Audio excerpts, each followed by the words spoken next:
Everyone told Ukraine it was impossible. Every Western analyst, every armchair general, every Kremlin propagandist, they all said the same thing. Ukraine cannot win a war of attrition against Russia. Ukraine does not have the manpower. Ukraine does not have the industrial base. Ukraine cannot sustain losses at this rate. And for months, maybe even a full year, it looked like they might be right. Russia was grinding forward. Bakhmut fell, Avdiivka fell. The front line was bleeding. A Western aid was delayed. Ammunition was rationed. And the narrative, the dominant narrative pushed by Moscow and echoed by fatigue-stricken commentators in the West, was that Ukraine had no path to victory. That time was on Russia's side, that the only rational option was negotiation from a position of weakness. But here is what nobody was paying attention to. While Russia was celebrating tactical gains measured in hundreds of meters, Ukraine was engineering something far more consequential. Something that would reshape the entire trajectory of this war. Ukraine gave up something big, and what they got in return is about to change everything. Let me explain exactly what happened and why this moment matters more than anything we have seen since the full-scale invasion began in February 2022. According to updated battlefield assessments from the Ukrainian General Staff, confirmed independently by deep state mapping and geolocated footage reviewed by open-source analysts, Ukraine has executed a calculated withdrawal from several forward positions along the Eastern Front, positions that had been costing enormous resources to hold. We are talking about areas near Chasiv Yar, parts of the Toretsk salient, and exposed positions west of Donetsk city that had become increasingly untenable. These were not collapses. These were not routes. These were deliberate, phased, and meticulously planned retrograde operations designed to accomplish one thing: to trade space for killing power. Now I know what some of you are thinking. Withdrawal sounds like defeat. Giving up territory sounds like losing. And that is exactly what Moscow wants you to believe. The Russian Ministry of Defense immediately seized on these movements, broadcasting them as evidence of Ukrainian collapse. State television ran hours of coverage, showing Russian flags planted on rubble.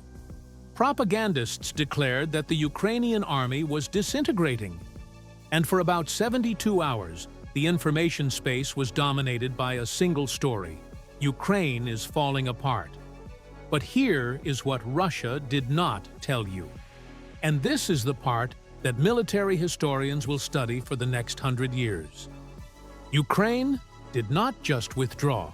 See, Ukraine withdrew into prepared defensive positions that had been constructed over the previous 5 months, using lessons learned from every single engagement since Zaporizhzhia. These are not trenches dug in a panic.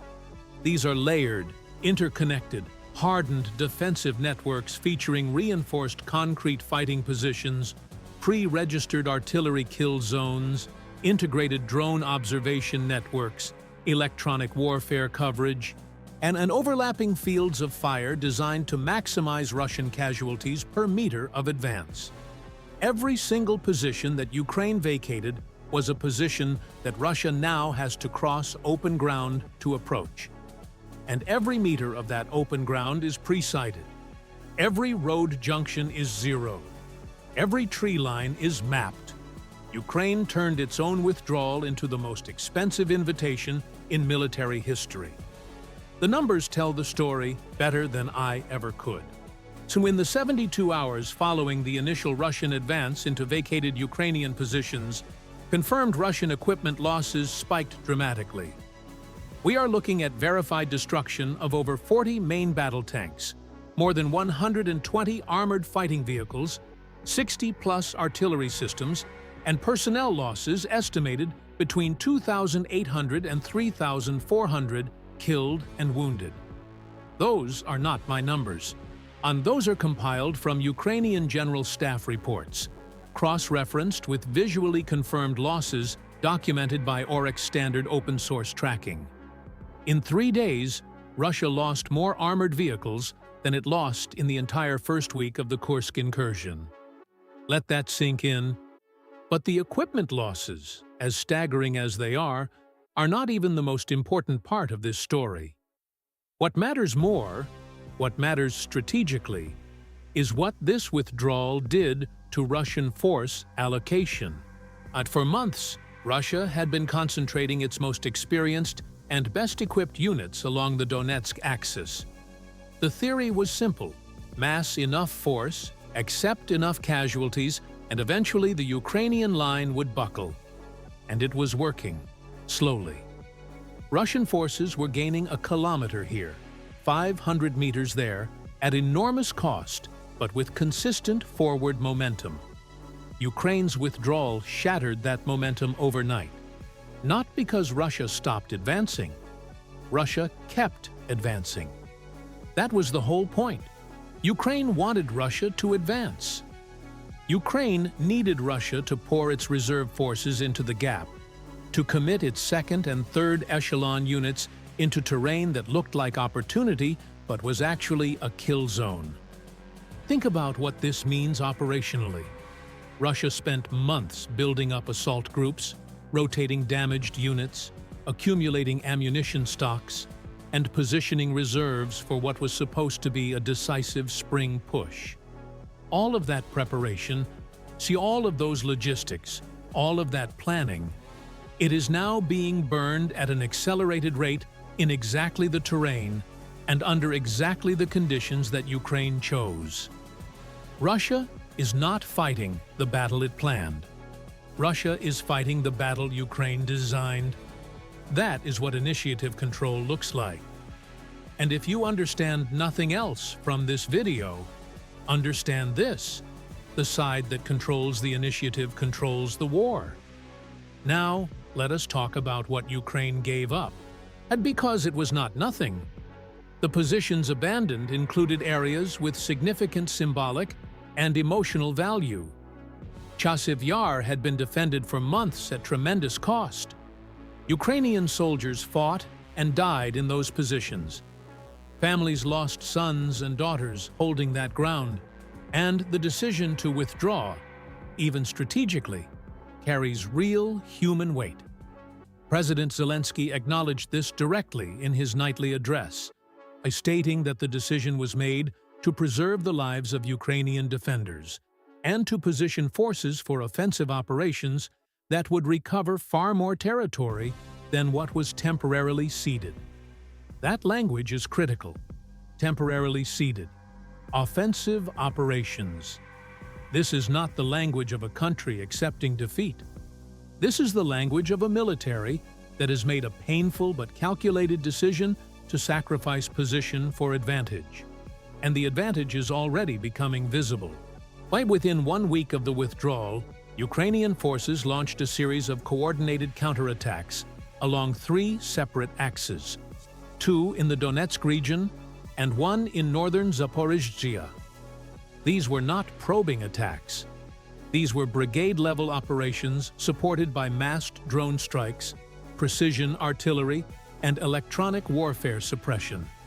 The first axis targeted Russian logistics routes south of Pokrovsk, cutting a key supply road that had been feeding ammunition to Russian assault groups.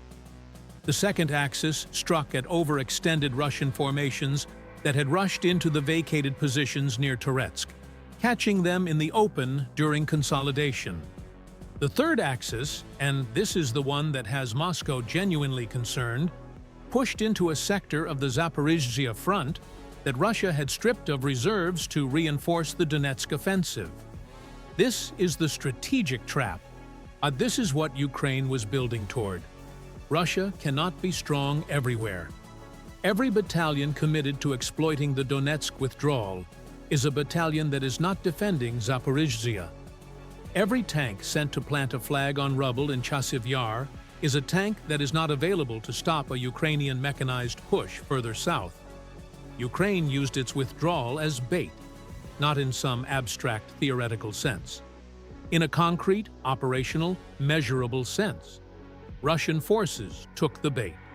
Russian reserves committed. Russian logistics extended. And now Ukraine is striking where Russia is weakest, with forces that are fresh, prepared, and fighting on ground of their choosing. The casualty math is devastating for Russia, and it only gets worse from here. Current verified Russian losses are running at approximately 1,200 personnel per day. Killed, wounded, captured, and deserted. At this rate, Russia is losing roughly 36,000 soldiers per month. And over the past 6 months, that extrapolates to over 200,000 casualties. The Russian Defense Ministry has not released updated figures since early 2023, which tells you everything you need to know about the trajectory. Independent Russian-language military bloggers, many of whom are sympathetic to the Kremlin, have begun openly questioning the sustainability of current operations. Several prominent mill bloggers have described the advance into Ukrainian prepared positions as a meat grinder running in reverse. Now let me address the elephant in the room: Western support, because none of this works without it. The ammunition drought of 2024 nearly broke Ukraine's defensive capacity. Rationing artillery shells to 10 or 15 per gun per day against a Russian military firing 50 to 60,000 rounds daily was not sustainable. But the situation has fundamentally changed.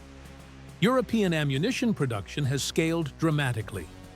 Czech-sourced shell deliveries have exceeded original projections. American aid packages, while delayed, eventually arrived in volumes sufficient to rebuild stockpiles.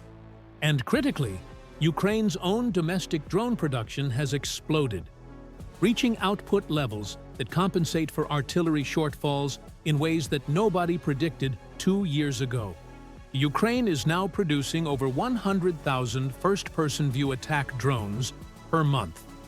Each one costs a fraction of an artillery shell, but can destroy a tank, a troop carrier, or a fortified position with precision that artillery cannot match. The drone revolution is not a sideshow. It is central to understanding why Ukraine's withdrawal strategy works. Traditional military doctrine says you need massive artillery superiority to make defensive positions lethal. Ukraine does not have artillery superiority. What Ukraine has is drone superiority, total, overwhelming, persistent drone coverage that turns every square meter of the battlefield into a surveillance zone and every moving vehicle into a target.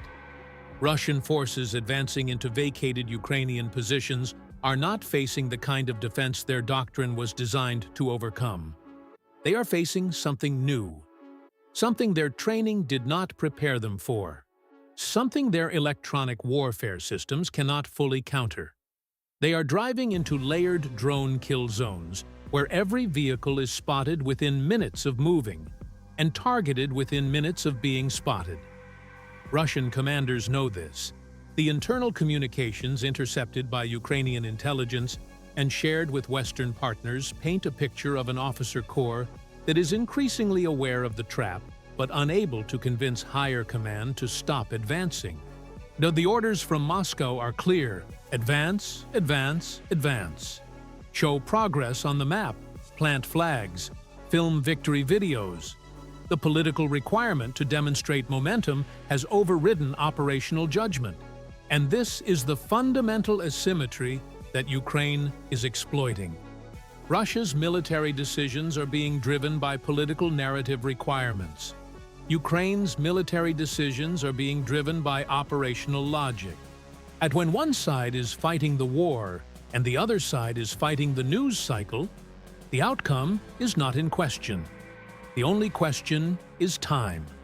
Let us talk about what comes next, because the summer of 2026 is shaping up to be the most consequential period of this war since the initial invasion. Ukrainian military leadership has signaled, through both public statements and observable force positioning, that the current counterattacks are preliminary operations, shaping actions designed to fix Russian forces in place and degrade logistics before a larger offensive. The exact timing and location remain classified, obviously, but the indicators are consistent with a major operation being prepared along the southern axis. Satellite imagery shows increased activity at Ukrainian training grounds. Equipment deliveries from Western partners have included significant numbers of mine-clearing systems, bridge-laying vehicles, and engineering assets, the kinds of equipment you need for breaching operations, not defensive holding. The strategic picture has shifted more dramatically in the past 60 days than at any point since the liberation of Kherson.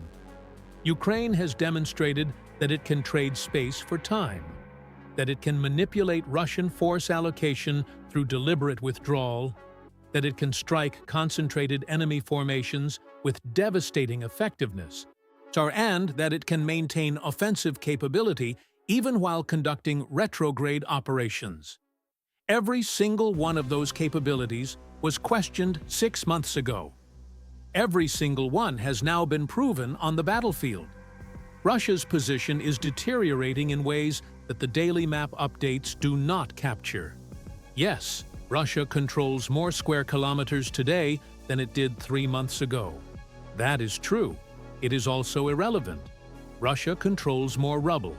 Russia controls more kill zones.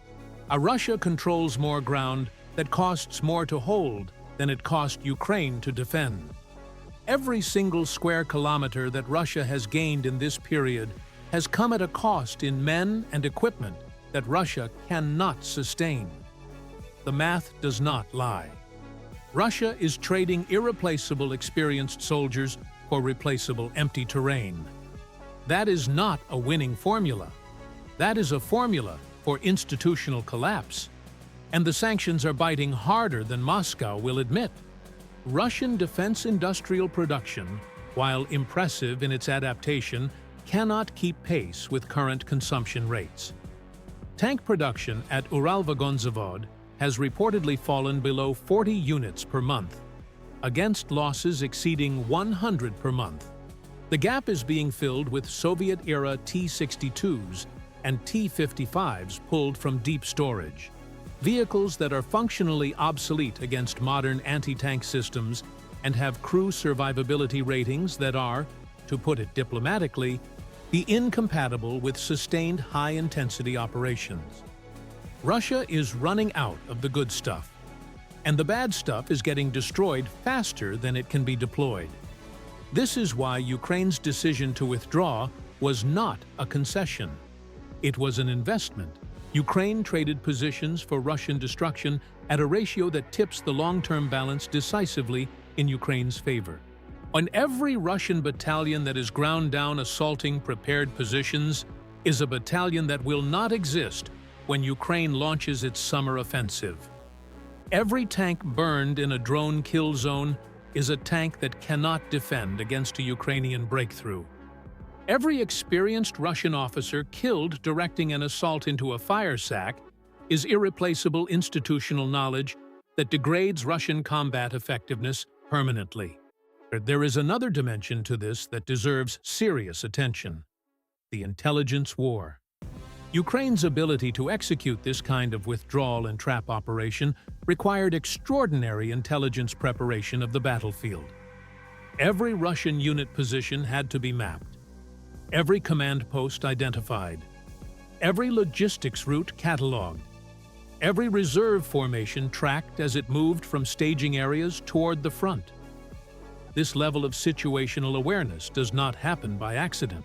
It happens because Ukraine has built, with Western assistance, one of the most sophisticated battlefield intelligence networks in the history of modern warfare. Satellite imagery, signals intelligence, drone reconnaissance, human intelligence networks behind Russian lines, and real-time data fusion from multiple NATO partner agencies all feed into a common operating picture that gives Ukrainian commanders something their Russian counterparts simply do not have: the ability to see the entire battlefield and make decisions based on reality rather than ideology. Consider the psychological dimension as well. See, Russian soldiers, who were told they were advancing into a collapsing Ukrainian defense, are now discovering that they have advanced into a carefully prepared killing ground. The morale impact of that realization is incalculable.